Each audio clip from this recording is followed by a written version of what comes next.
So we're going to look at Jonah again. I'm going to dig a little bit out of this first 3 verses again this week. It says, "Now the word of the Lord came to Jonah, the son of Amittai, saying, Arise, go to Nineveh, that great city, and cry out against it, for their wickedness has come up before me. But Jonah arose to flee to Tarshish from the presence of the Lord. He went down to Joppa and found a ship going to Tarshish, and he paid the fare and went down into it to go with them to Tarshish from the presence of the Lord." Father, thank you for your word is real.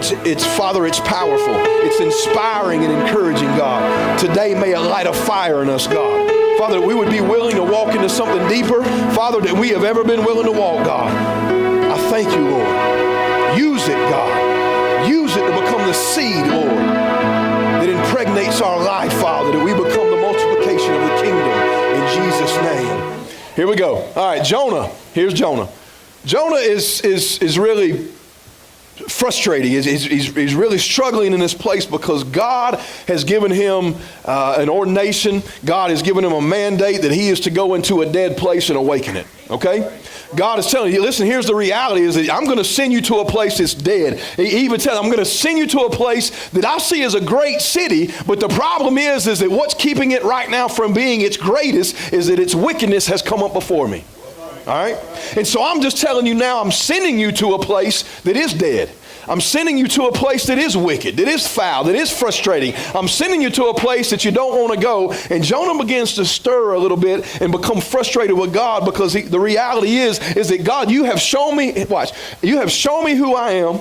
You have even walked me into some places that have shown me the power that is in me. I am already a prophet of God. I have already seen some of the fruits of my labor. I know what you're telling me and who you're telling me I can be, and ultimately telling me what I can do, but you're sending me to a place that I don't want to go.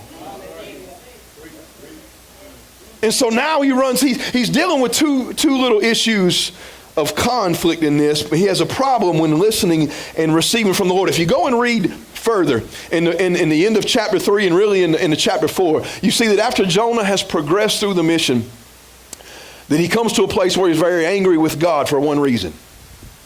God has sent him to a place where the people that he's sending him to are the adversaries of God. They are the enemies of God. They are the enemies of the Israelites. They are the enemies of his king. It's literally people that have warred against him, have warred against his people. It's people that he can't stand. Y'all got people in your life you can't stand? It's people that he don't want to be around. It's people he don't want to rub shoulders with. It's a place he don't want to go. Has God ever sent you to an environment that you don't even want to show up in? He's literally sending him to a place where the people to him are repulsive, but his frustration is that he's worried that if he goes and carries out the mission of God, that although God is sending him to prophesy over this place, that he understands God and how merciful and how wonderful God is. And he said, he understands that, God, I know you may send me to a place where the people repulse me and you may use me to declare your kingdom. And the problem I have with this is that I may have to share in the promise with these people.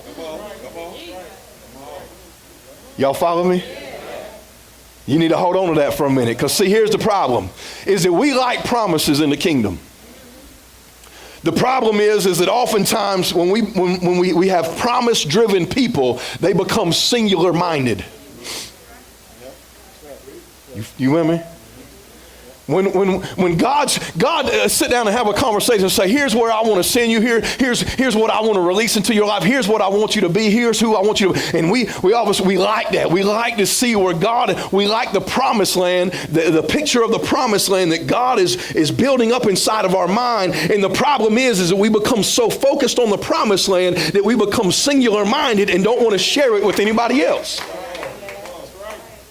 So he's frustrated in this place because God says the reality is I've called you to something pretty powerful, but I'm going to send you to some places pretty terrible. And he's like, but I want the promise now for myself. I don't want to share it with these people that you're sending me to. I know that if you send me and you empower me with your word, I know how powerful your word is because it changed my life. And I know if you send me to people that are right now my enemies, something may happen in the process that you will change their life and change their mind and apply mercy to their life. And I'll end up having to share the fruits of my labor with people I don't even like. I'm telling somebody right now, y'all with me this morning? You with me? And so he said, you know, I don't even want to share this thing with them. I don't even want to share this promise with them. And promise-focused people become so singular-minded. But here's the thing, the promise, watch. God will give you a promise. God will declare to you a promise. He'll give you a picture of a preferred future. But the path to get there is structured for impact. Your process is influential. We want to run to the promise. I want it now. God, give it to me now. I need it now. I want to touch it now. And God says the reality is if I run you to the promise now, there is no influence in that. So I've got to structure a process to your life and carry you to places you don't want to go, because it's in the places you don't want to go where I've set up the influence of your life to make impact. And so he will give you a promise, and this is where we become very, very angry with God, is God, I know what I see, but I don't want to go where you're showing me I got to go. Because the promise is awesome. The promise is the fruits of my labor. But we build a generation that we don't want to labor. Y'all ain't hearing me. We building up mindsets where we want the fruits of our labor, but we don't want the labor. God, I want God to show me the promise, but I don't want to go to Nineveh in order to get there. I want to touch some great things, but I don't want to share it with anybody. Y'all feeling me right now? But he always will set up the process of your life to create influence. You know where people are influenced? In the places you can grab their attention by what they can relate to. You with me? Saying everybody been on the mountain.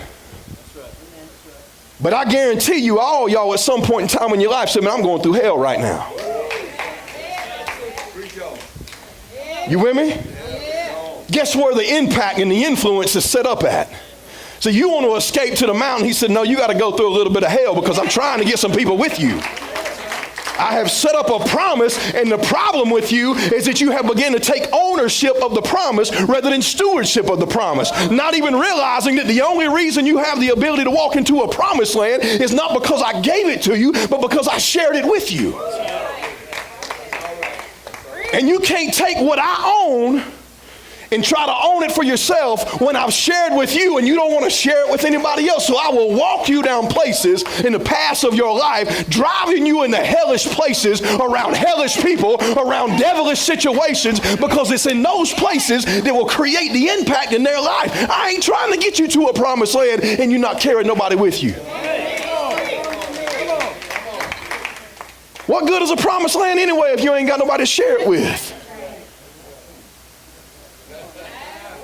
You can't tell me, you can't tell me you've ever had a victory by yourself, and the moment you had that victory, you was flipping through your phone trying to find somebody you could call. You know, we made it easy now so we can take selfies, so we can share it with everybody else. But the reality, why do we take selfies? Because we want to share it with everybody. The problem, Jesus, God's working in it right now. The problem is that we don't mind sharing the frustrating places. We don't mind sharing, what we eating. We don't mind sharing what we're going through. We don't mind sharing the hell, but God forbid, I don't want to share my good with anybody. The harder I preach, the faster it'll get out. The quicker we'll get out of here. The louder you clap, the harder I preach. You see the cause and the effect?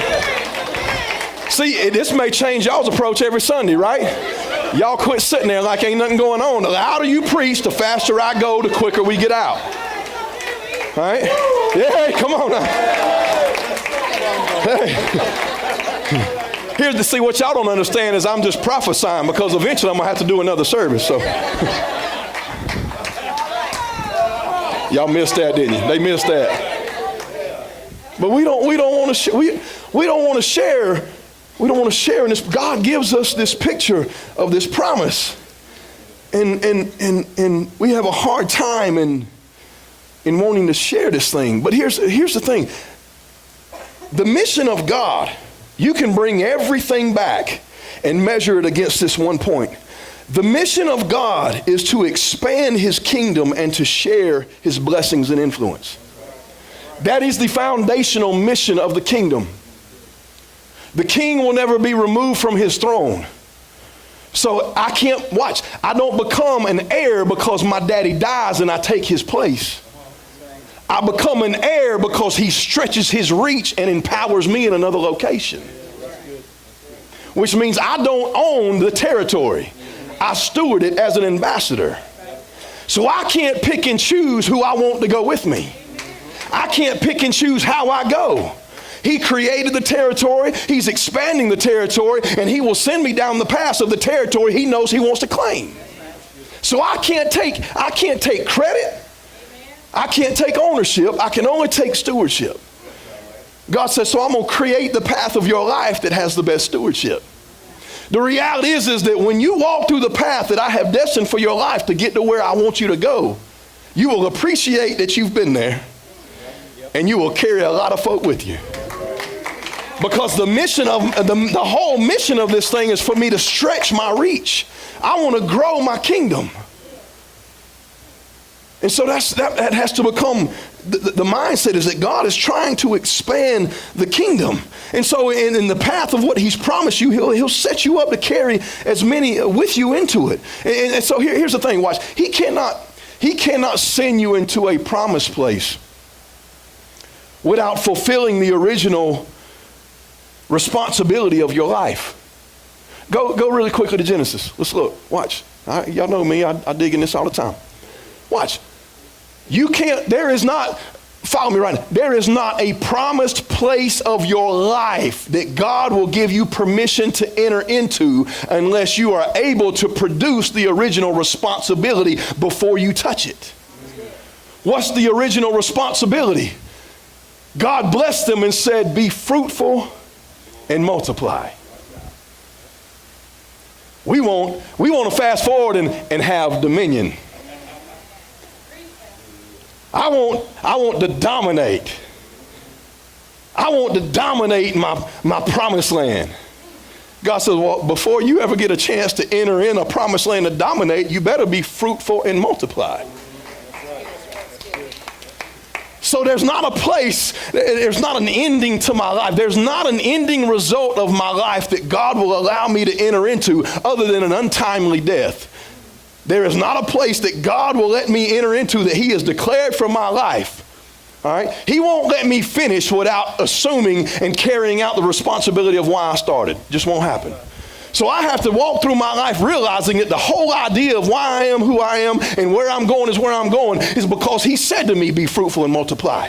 This ought to encourage you a little bit then, because when God drives you to the hellish places you don't want to go, it ought to let you know that that's the greatest soil for you to be fruitful in. If God has drove you there, you better know he's already tilled the garden and is waiting on the seed that he will deposit through your life. But we have to be fruitful and multiply. He says you won't get to it unless you're fruitful. So I have to change my whole outlook. God, I don't want to carry these people. God said that's the people I'm trying to get you to carry. I have to be fruitful and multiply. I have to multiply. You can't enter into this thing without fulfilling why you started. A promise will always be multiple focused and not singular focused, okay? Watch. I told you there's not a place that God will invite you into to benefit or to partake of the benefits alone. He even declared it after he began writing this stuff. He said it's not good for man to be alone. I didn't even I set up a plan, and here's what I said. You won't even work this thing out alone. Watch. You can't even work out multiplication by yourself. Y'all follow me? I'm giving you a principle right now. It's impossible for me to even manifest this if I don't carry some people with me. The problem is I just want to choose who I want to multiply with. The problem is a lot of folks that you would choose to multiply with, their soul ain't even in good shape. Come on. You with me? They ain't even right. You can't multiply with them. That's stony ground. That's rocky ground. You're going to sow something right there where you sowing the wheat and the tear together. You follow me? That ain't. And so you can't choose where you're going to multiply. God says, just be fruitful and multiply. And I will work this thing out for you. I will partner you in places that you don't even have to strategize yourself to carry you to a place that you're the most fruitful. Quit trying to choose who you want to multiply with. Don't work out that way. Come on, some of you, just be honest with me. Some of y'all are in some places and some environments and some relationships and some workplaces right now that just frustrate the crap out of you. Tell me the truth about it. Aggravate you. Some days you don't even want to get up and go. Right? God says, man, you can't enter in the promise unless you walk through that door. Change your outlook. There's multiplication in the process. There's multiplication in the place you are located. There's multiplication in this thing, and I'm trying to work this whole idea out in you, but we want to determine how we multiply and how fruitful we want to be. Now watch this, watch. This is where I want to talk about the aggravation a little bit. Go back to Jonah really quick, the first part of Jonah. He says, arise, go to Nineveh. Great city, arise, go to the place that I know you don't want to go, but here's what I believe it can be, a great city. Here's what I'm facing, and here's what's keeping it from being a great city. Its wickedness has come up before me. Now, if you look at the translation of that word wickedness there, our mind automatically runs to evil, which evil is embedded in that. But the true word of translation for that word wickedness is adversity. Okay? It's adversity. Here's what it's doing. It's working against me. It's pushing back against me. Y'all don't get up sometimes and feel like everything in the process of your day is pushing back against you? Come on now. Just somebody tell the truth about it. It's pushing against you. You ever get through something and wake up in the next day and something else is there pushing against you? And somehow you make it through that one and you get up and it's another day and something is pushing against you and you just look at yourself and say, when am I ever going to catch a break? Every day, every minute. The problem is those are right places. Those are right places. Look where God ran to. Look where the presence of God ran to. It wasn't going to Tarshish. If it was going to Tarshish, then Jonah would have been able to stay in it when he got on the boat. But it wasn't going to Tarshish. It was going to the place where everything was pushing against it. Look at the mind of God here. God wasn't afraid to go to a place where everything was pushing against him. He said, I'm going to build you in my image. Which means then if you're going to operate in my image, if you're going to be fruitful and multiply, if you're going to have dominion like me, then the reality is the majority of the places that I will send you to on the way to get to the picture that you see that's all good and sunshine and just rays and coconuts is that you will walk in some places where everything around you will push against you. There's no choice but to face adversity. Everybody say adversity. Everybody say it like you got some in your life. Yeah. Love it, because that's where God is sending you. I mean, here's you don't know why people probably just don't flock to my voice all the time, because I'm gonna be honest with you. God, I'm prophesying to you right now. There's some adversity in your life now. You will walk through it, and there's something coming with adversity again. You with me? There will not be, you will not escape adversity until you reach the promise. Won't happen. You may get a pocket of a moment that God says, here, breathe. Now I'm throwing you back in. But he's with me. See here, the safest place for me to be, the most productive place for me to be, if I can shift my mind, is not in the place that I see nothing but adversity, but in the place that I see grounds for multiplication. Church folk are afraid of adversity. Kingdom people will run to it because they see the process of the image of God that was put inside of them. I get to multiply in the places that God is sending me. I get to change mindsets. I get to change situations. I get to resurrect life in dead places. for their wickedness has come up against me. Watch. He said, be fruitful and multiply. So we taking care of the whole multiplication issue. Now we got to work out being fruitful. God has purposed you to be fruitful and to multiply. But watch. God is calling you to produce fruit. Now, here's the thing is when he said be fruitful and multiply, you can't just think physical in nature. You got to think spiritual. God was spirit, right? So if he gave a command in the spirit, which means I got to think spiritual. Okay? I have to be fruitful and multiply in the spirit. All right? Well, I understand in how I create multiplication, it's not just about having babies, it's about reproducing spiritual sons. There's a whole different ballgame in that. All right? I'm going to be honest with you. It's a whole lot more fun to do it the physical way. Y'all ain't with me. It's a whole lot more enjoyable to multiply the physical way. I ain't got nobody that likes that this morning, right? It ain't dirty to talk about it in church, right? It's a whole lot more fun to do it the physical way, but we don't want to do it the spiritual way. God says, but I declared it in the spirit. And so let me challenge you to be fruitful and multiply. So if I understand that I've got to multiply in the spirit, then I also must have to produce fruit in the spirit. Well, why is there a need to produce fruit if it's already present? Y'all follow me?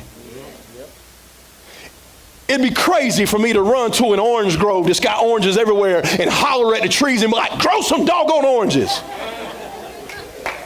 It would be foolish for me to run to an orange grove that's throwing them out everywhere and work the ground and just slave over that thing and water the ground and throw fertilizer on it when it's already producing beautiful oranges. God says, no, I'm trying to drive you to a place where the trees are dead. They've been left alone. They ain't been touched a while. I want to send you to the dead places, and it's only in the dead places that I'm calling out fruit. The Bible says that he calls things out as though they are from things that are not. Y'all with me? That's how God operates. So here's the thing. God says, well, if you're going to be fruitful, if I'm going to put a seed of fruit in your mouth and in your being and in your operation, if you're going to be my identity, then I'm going to carry you to a place where it does not possess my manifestation in order to drive it through you, that it begins to repeat it and build the manifestation of God. I'm not calling you to call out fruit from something that's already got it produced. I'm challenging you to call out fruit the way I would. I'm calling it out of something that looks dead on the outside. He looked at a grave that had a dead man on the inside. And what we saw was a dead man, but God saw a seed. And so he was looking at the things that were not and calling them out as though they were. He looked inside of a dead grave, but called life out of it. God has put life inside of you, inside of your mouth, but will send you to adversity to produce it. He says, I'm trying to draw fruit out of you. Watch, go to Galatians 5:22. But the fruit of the Spirit, watch. But the fruit of the Spirit is love, joy, peace, long-suffering, kindness, goodness, faithfulness, gentleness, and self-control. Let me tell you something. Can I tell you what gives the fruit of the Spirit its definition? Is the lack of it. Because you don't know what love is unless you're in a place of hate. Unless you've experienced hate. God will send you to places to call love out of the places of hate. Why do I need to call out love in a place there's already love? Jesus said himself, the well don't need a doctor, but my King has sent me to be a voice to the things that are dead and to the things that are broken and to the things that are hurt. He won't send me where love is already present. He'll send me right in the middle of hell and hate and cause me to awaken it with my love. You don't know joy unless you've been broken. You don't call joy out of joy. You call joy out of pain. Watch. Were the waves calm when they woke him up from sleeping on the boat, asking for peace? You'll only call the fruit of peace out of places of chaos.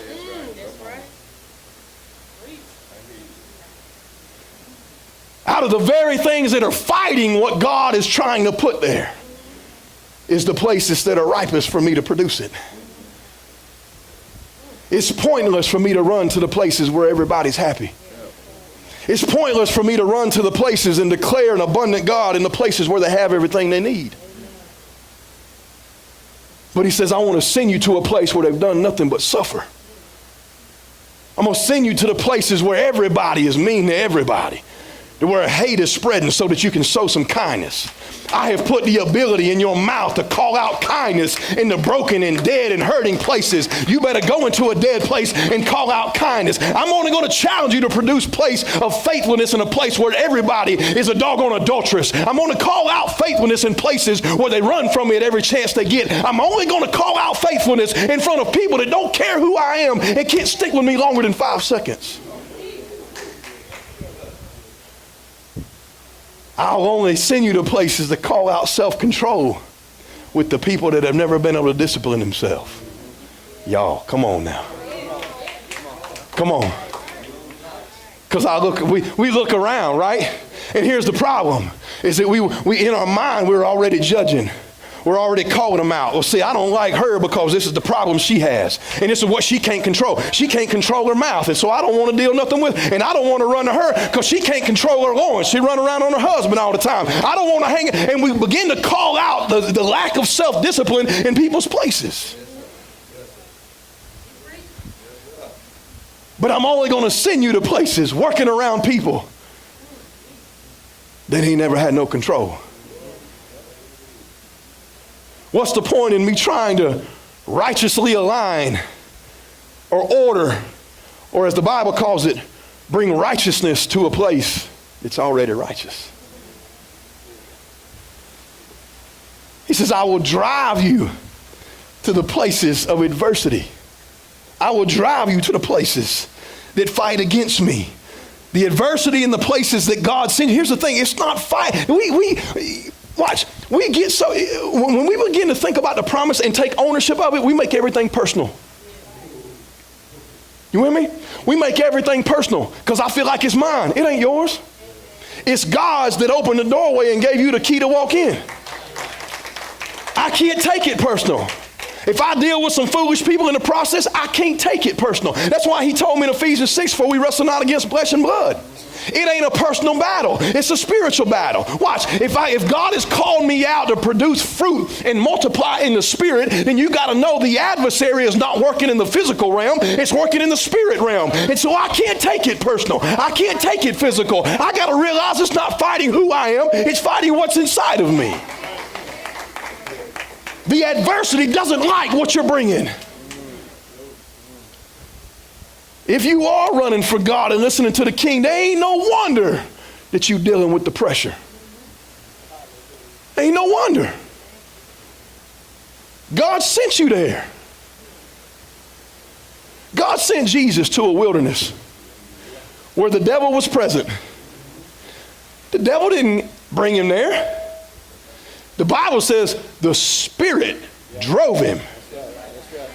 Pulled up at the house, opened the back door of the limousine and said, Jack, we going to the wilderness.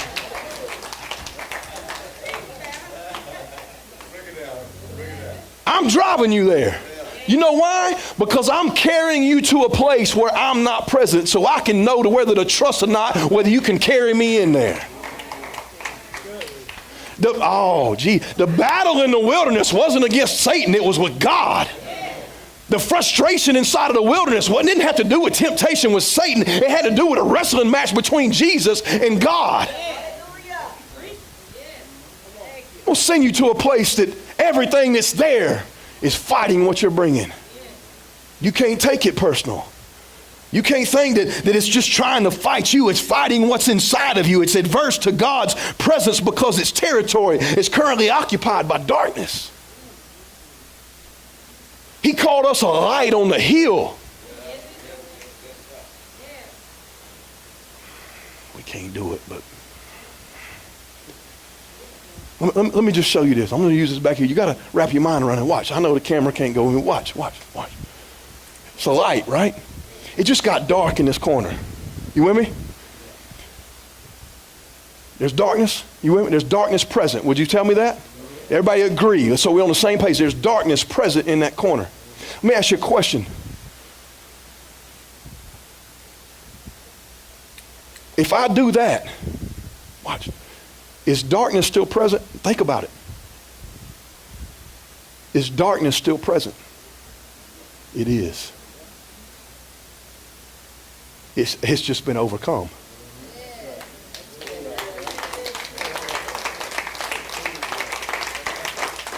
It didn't leave when I turned on the light. It didn't walk out the back door. Darkness is still right here. It's just that the light, the very thing that was built inside of the purpose of that bulb, when it was flipped on in a place that did not have light, it overpowered what was already present.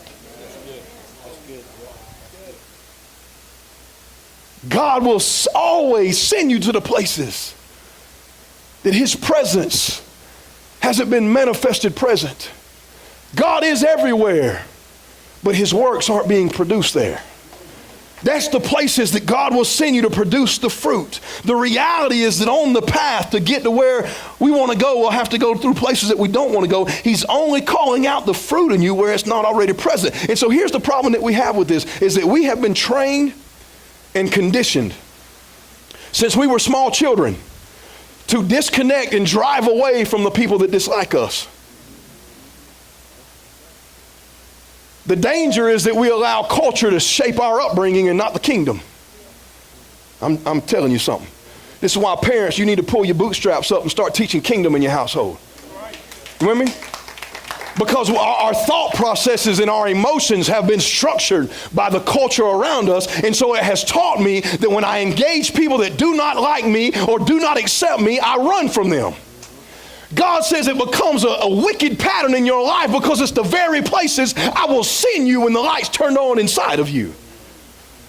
And so when God shows me a promise of the light that is possible for me, I get all excited. But when he shows me the path I've got to go through to get there, I begin to turn away and disconnect.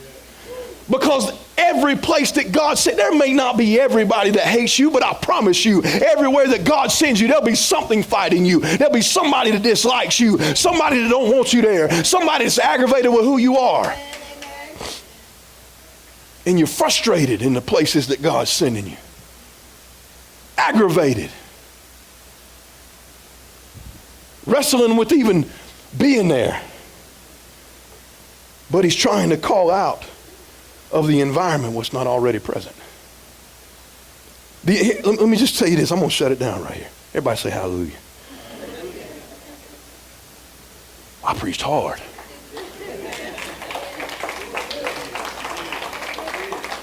Woo. Take a minute here. Watch. What seems unnatural to you in the environments that God sends you to are completely natural for God.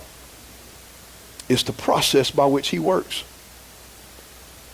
The places that you want to run from is the very places that God would run to. But I have been taught to disconnect from places that won't accept me. God says, here's the thing, is that you're looking at it wrong, because the places I'm sending you to I have already called as a great city. There's just something that's keeping it from being what I've called it to be.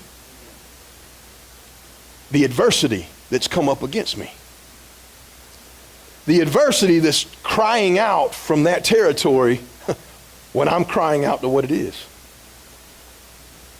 The adversity has risen up against me. And the whole reason you're dealing with that frustration and that aggravation when you are walking in places that God has sent you to is because the environment that you are strategized to go through cannot comprehend the dynamic, and the adversity that is expressed externally is really only a picture of now what you've shaken internally. You got to follow me. I want to make sure you get that. The frustration and the disconnect that you deal with in the past that God has sent you to, the people that hate you the most, the places that want you out the most, The reality is that there's something going on in the spirit realm between the two. And the whole reason that you're experiencing the expression of it externally is because the war that has been started internally. And they hate you because it's the spirit inside of them realizes you've been sent to change it. And the only way they know how to get that out is to be mean and to push you away and to aggravate you and to push your buttons, because I'm pressing up against what's trying to change what's inside of me. The reality is that the restlessness and the war, the frustration and the aggravation, watch, it will always be a part of the embryonic process that God has established as change. You won't be sent to an environment to change it without dealing with some warfare in the process. You can't. Because the very dynamic of the lack of his presence that's already there, the whole reason his presence is lacked is because the thing that's there did not want it. And he's sending you to a place that will not want you.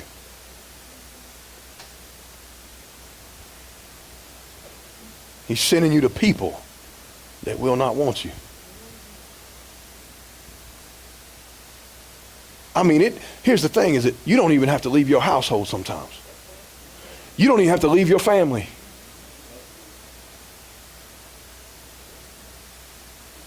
I mean, your family they'll accept what you are in the physical and reject everything you've become in the spiritual.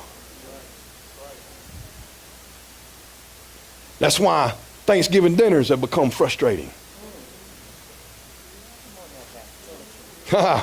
Y'all, I feel the Spirit of God right now. That's why Christmas, you RSVP, but in the back of your mind, you telling your spouse, I really don't want to go. I don't want to deal with her no more.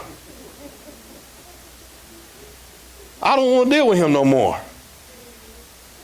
Every time I'm there, it seems like he's fine with everybody else except for me. Come on now.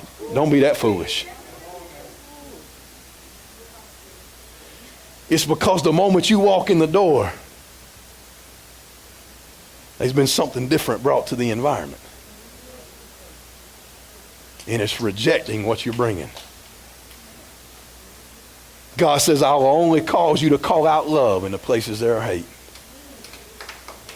I will only cause you to call out self-control in the places that have no discipline. I will only this one speaks to my heart. I will only cause you to call out hope in a place where there's hopelessness.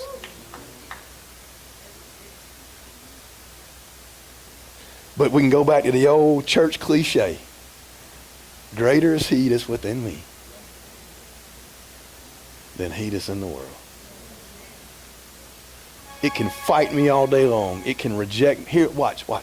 It can reject you all day long. But if God has mandated you to go there, it can't stop you. You have been listening to the Rejuvenate Church broadcast. If you shared in today's service with us, visit us at www.rejuvenatechurch.com and send us a message. We would love to hear from you. Rejuvenate Church invites you to be our guest if you're in the upstate of South Carolina. We are located in Anderson, South Carolina, inside the Anderson Mall across from Books A Million. Our service times are Sundays at 10:45 a.m. and Wednesdays at 7 p.m. For up-to-date information, visit our website or connect with us on social media. We are found on Facebook, Twitter, or Instagram. Pastor Jason Wilson and Rejuvenate Church desire to bridge the gap that divides race, age, and economic status. We are transforming culture by engaging and shaping men and women through relationships and positive kingdom influences. Thank you for listening. We look forward to the opportunity to share with you again at Rejuvenate Church.